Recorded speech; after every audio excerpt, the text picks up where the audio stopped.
نفس کی بات چل رہی تھی۔ تزکیہ نفس کہتے ہیں اپنی خواہشات کو کنٹرول میں لا کے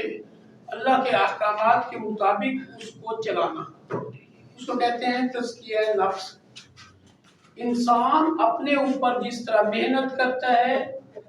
جسم کو صحت مند رکھنے میں اور جسم کو سنوارنے میں، بالکل اسی طرح سے محنت کرنی چاہیے اپنی روح کو سنوارنے میں، روح کو خوبصورت کرنے میں، اپنی خواہشات، اپنا سوچ اور دل میں آنے والے خیالات کو صاف کرنے میں، اور ذہن کو مسلسل اللہ کے احکامات کے تابع کرنے میں محنت کرنی چاہیے۔ اور یہ اتنی ہی ضروری ہے جس طرح جسم کو توانا رکھنے کے لیے کھانا کھاتے ہیں دن میں 3 بار، نمازیں ہیں 5 بار۔ اب وہی 5 بار جو نمازیں انسان پڑھتا ہے وہ ایکچولی تزکیہ نفس ہے، اپنے ہی نفس کی خواہشات کو اللہ کے احکامات کے تابع کرنے کا نام ہے نماز پڑھنا، مسلسل اللہ کے سامنے اپنے آپ کو پیش کرنا اور اللہ کے احکامات پورے کرنے کے لیے اپنے آپ کو تیار کرنا ہے۔ بالکل اسی طرح سے ہم تزکیہ نفس کے لیے جہاں پہ یہ ساری چیزیں سوچ رہے ہوتے ہیں وہاں آپ کو کم از کم اپنی موت کے بارے میں سوچنا چاہیے۔ ہر انسان نے مرنا ہے، جو ذی روح دنیا میں آئی ہے اس نے موت کا مزہ چکھنا ہے۔ اب مسئلہ یہ ہے کہ اس کی تیاری کی جائے۔ اب وہ ایسا کام ہے جب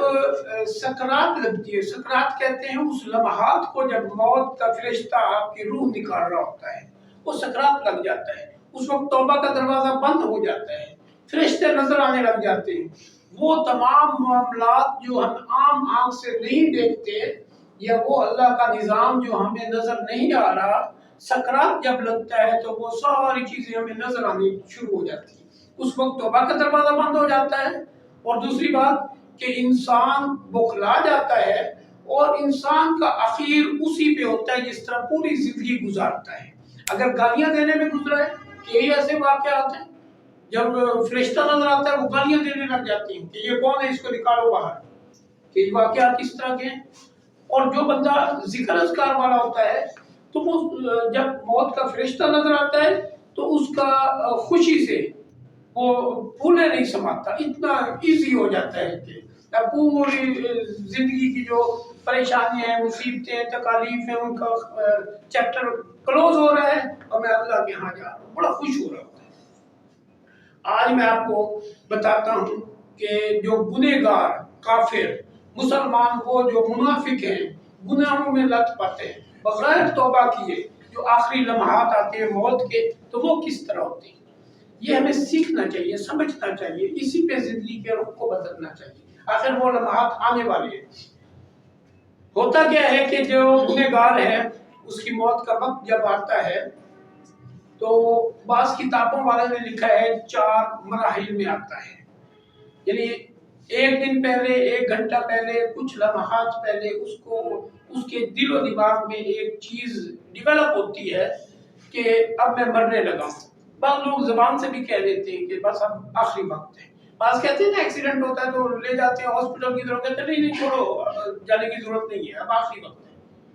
بعض لوگ زبان پہ لاتے ہیں اور اکثر لوگ زبان پہ نہیں لاتے، اپنے ہی اندر اس کو خیالات کو دبانے کی کوشش کر رہے ہوتے ہیں کہ شاید میں وہم میں ہوں، شاید میں بیماری میں ہوں، شاید میرے ذہن ڈسٹرب ہو رہا ہے، کس وجہ سے ہو رہا ہے، وہ اپنے اندر وہ چیز تلاش کر رہے ہوتے ہیں۔ اس کا دل مرجھا جاتا ہے، جو گنہگار بندہ ہے وہ پریشان ہو جاتا ہے کہ یار یہ شاید یہ کاش وقت نہ آئے۔ پھر اسی کشمکش میں کیا ہے کہ فرشتے نظر آنے لگ جاتے ہیں۔ تو گنہگار کے لیے ہے کہ جہنم سے انگاروں کے ٹرے لے کر آتے ہیں، دہکتے ہوئے انگارے، اور ہاتھ میں ان کے گرس ہوتے ہیں، لوہے کی طرح گرم گرس، اور دور سے کہتے ہوئے آتے ہیں اے اللہ کے نافرمان، آج تمہیں اللہ کی نافرمانی کا مزہ چکھنا ہوگا، آج تجھے سزا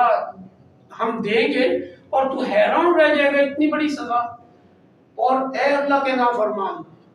دنیا میں تیرا چلنا پھرنا زمین کو بھی ناگوارا تھا اور آج تم زمین کے اندر کی جانے کی تیاری کرو۔ اور اسی طرح جو ملک الموت ہے اس کی بدصورت شکل میں وہ آتا ہے، ملک الموت فرشتہ بدصورت شکل میں، ایسی شکل کہ بندہ دیکھ کے مطلب اس کا کلیجہ پھٹ جائے اگر اللہ کا حکم نہ ہو، یعنی وہ وقت سکرات کا نہ ہو، عام روٹین میں بندہ دیکھے تو اس کا کلیجہ پھٹ جائے، اتنی بدصورت شکل میں ہوتا ہے۔ اور بعض کتاب والے لکھتے ہیں کہ اس کی کئی ہاتھ ہوتی ہیں، ہر ہاتھ میں گرس ہوتا ہے، چھانٹا ہوتا ہے، لوہے کا ایک تازیانہ ہوتا ہے۔ تازیانہ بھی وہ دیکھیں گھوڑا چلاتے ہوئے کے ہاتھ میں جو ہوتا ہے تازیانہ، یعنی پیچھے ڈنڈی ہوتی ہے، آگے پھر چمڑے کا کچھ پیس لگا ہوتا ہے، تو وہ زور سے لگتا ہے، اسی ٹائپ کا 500 فرشتے اس کے ساتھ ہوتے ہیں۔ اور جو ٹریل آتے ہیں جس میں انگارے ہوتے ہیں جہنم کے دیکھتے ہوئے، تو وہ سب سے پہلے آگے اس کی چھاتی پہ رکھتے ہیں یا اس کے قریب رکھتے ہیں۔ اب وہ بندہ اس وقت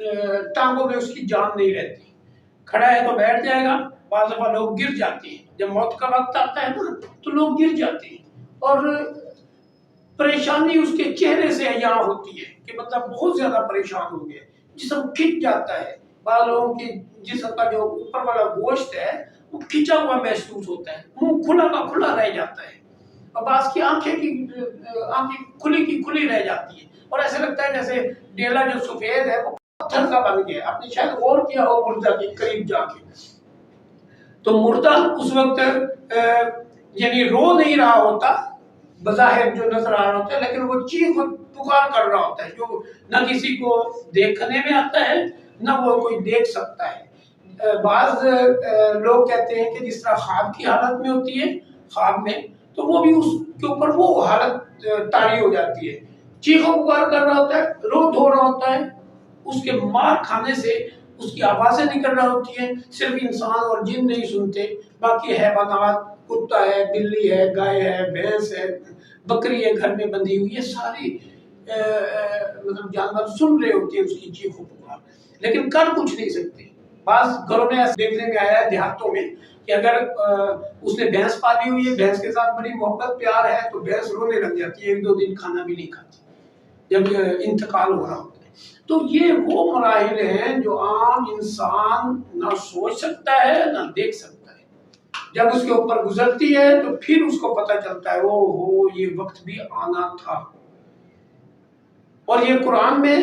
1,24,000 پیغمبروں کی تعلیمات میں پہلے سے بتا دیا گیا، بھائی ایسا ہونے والا ہے، ہونے والا ہے، ہونے والا ہے، ڈنکا بج رہا ہے، اور کوئی سننے کے لیے تیار نہیں، کوئی اپنی زندگی کے رخ کو بدلنے کے لیے تیار نہیں، اور جب وہ وقت آ جاتا ہے تو پھر افسوس کرتا ہے، پھر دھاڑے مار مار روتا ہے جو کوئی دیکھ نہیں پاتا۔ پھر ہوتا کیا ہے کہ ملک الموت اس کی روح کو کھینچتی ہے، یہ پاؤں کی ایڑی سے کام شروع ہوتا ہے، بعض جگہ آتا ہے کہ پاؤں کی ایڑی سے جب کھینچتے ہیں روح کو تو لا کے پنڈلی جو ہوتی ہے نا اس میں روک دیتے ہیں، گھٹنے میں روک دیتے ہیں، ران میں روک دیتے ہیں، جسم کے مختلف حصوں میں روک روک کے آگے لے آتے ہیں، ٹھیک ہے، جہاں رکتی ہے تو وہاں پہ شدید درد اور قابل برداشت وہ کیفیات پیدا ہونی شروع ہو جاتی ہیں۔ اب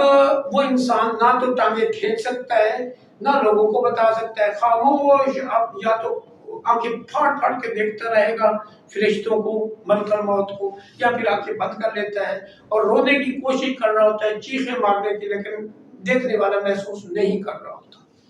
ٹھیک ہو گئی یہاں تک بات؟ اب دوسری یہ ہے کہ انسان جس طرح پوری زندگی گزارے گا، گناہوں میں لت پت گزارے گا، آخر میں اس کی کیفیات اسی طرح کی ہوگی۔ بعض لوگ گالیاں نکالتے ہوئے چلے جاتے ہیں، بعض لوگ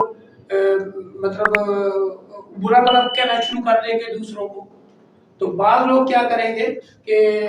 وہی حرکات و سکنات شروع کر دیں گے جو انہوں نے اپنی زندگی میں کرتے رہے۔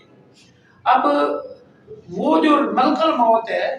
وہ اس کے جسم سے روح نکالتے ہوئے کہیں روک دیتا ہے، پھر کھینچتا ہے، پھر روک دیتا ہے، صرف سزا دینے کے لیے، اور دوسرے اس کو اس وقت مار رہے ہوتے ہیں، چاروں طرف سے اس کو پڑھ رہی ہوتی ہیں جو انسان دیکھ نہیں پاتا۔ اب گرس لگ رہے ہوتے ہیں، انگارے دیکھتے ہوئے اس کے چہرے کو جھلسا رہے ہوتے ہیں۔ بعض میں نے ایسے میت بھی دیکھے ہیں کہ رنگ تو اچھا خاصا ہوتا ہے لیکن مرنے کے بعد اس کا رنگ کالا ہونا شروع ہو جاتا ہے، جلس جاتا ہے جیسے جل گیا ہو۔ تو اس لیے اس وقت کی ہم نے تیاری کرنی ہے۔ اپنی زندگی کے رخ کو بدلنا ہے. غالباً حضرت عمر فاروق رضی اللہ تعالیٰ عنہ سے کسی نے پوچھا کہ موت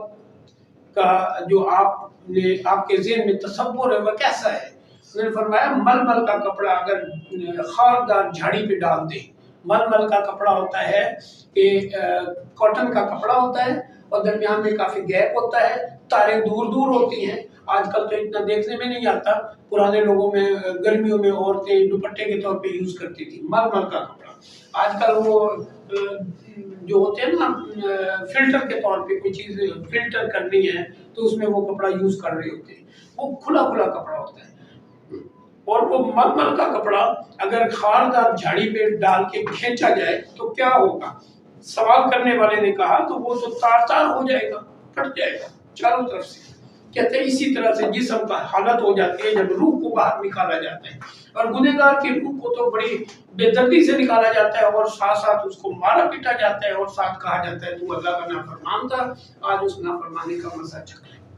تو وہ لمحات بہت ہی کردناک, مطلب بہت زیادہ تکلیف دہ پریشانی والے ہیں. تو کیوں نہ ہم پہلے ہی اپنی زندگیوں کا رخ بدلیں. یہ آپ لوگوں کی عمر جو ہے ایسی ہے کہ جس میں آپ جس طرح چاہے اپنی زندگی کے رخ کو بدل سکتے ہیں. اگر برائیوں میں چاہیں تو ایک دو برائی کرنی مشکل ہوگی شروع میں, بعد میں ایسی لت پڑے گی کہ وہ برائی آپ روک نہیں پائیں گے, چاہے میری عمر میں بھی آ جائیں گے برائی نہیں رکے گی.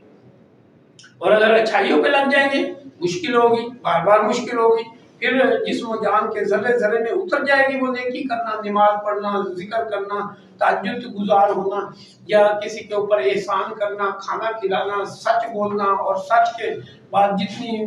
پریشانیاں تکلیفات کی ان پہ صبر کرنا. جب جسم و جان میں باتیں اتر جائیں گی اس وقت سکون اور راحت ہو جائے گی, پوری زندگی سکون سے گزرے گی. امید ہے آپ انشاءاللہ اسی لیے اپنی زندگی کا رخ بدلیں گے.